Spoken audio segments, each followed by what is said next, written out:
The open boat summary is categorized as realistic fiction because it is inspired by the author's true life catastrophe in which he and two other survivors survive a shipwreck. The men on the boat are the correspondent, the captain, and the cook, and the oiler named Billy. The narrator precisely describes each of them by using adjectives that perfectly capture their characteristics, such as the captain's cool demeanor, the correspondent's physical ability, the cook's upbeat outlook, and the oiler's staunch loyalty, especially to the captain. They were on a ship that sank after colliding with a sandbar. They had to leave it on board that little boat. None of them knew the color of the sky, which is the opening line of the story. The open boat suggests that nobody genuinely knows anything. The story's gloomy tone is established by this. The story uses a third-person, omniscient viewpoint and switches back and forth between the correspondent's point of view and an objective point of view. We get the impression that the correspondent is feeling hopeless and doubtful because throughout the article he questions, berates, and asks whether he will survive. All of the men of the boat are fervently seeking to survive as a result of their mutual cooperation and shared determination to alive. They develop a brotherly relationship that strengthens both their relationship and well. They acted on the cook's advice to go to the nearby life-saving station. The correspondent and oiler took turns throwing the boat as they cooperated and followed the captain's direction.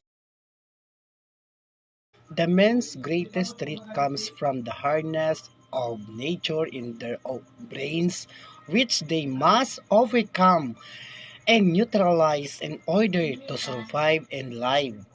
By conjuring up in our minds images of the captain being humiliated by the gull that landed on his head and the correspondent reflecting on the poetry he learned as a youngster, the author conveys their futility and grief.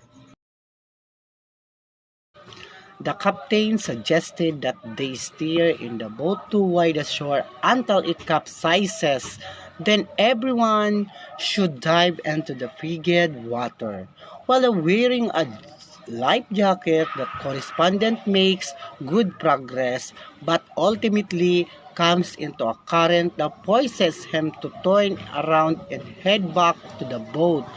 The correspondent briefly loses consciousness while on land, but when he awakens, he sees the main people are on the coast with rescue equipment. The correspondent, the cook, and the captain were all still alive, but the oiler and died from exhaustion and panic.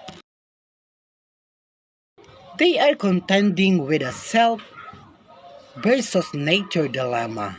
They are attempting to reach land in a little boat while navigating the freezing and choppy ocean waves.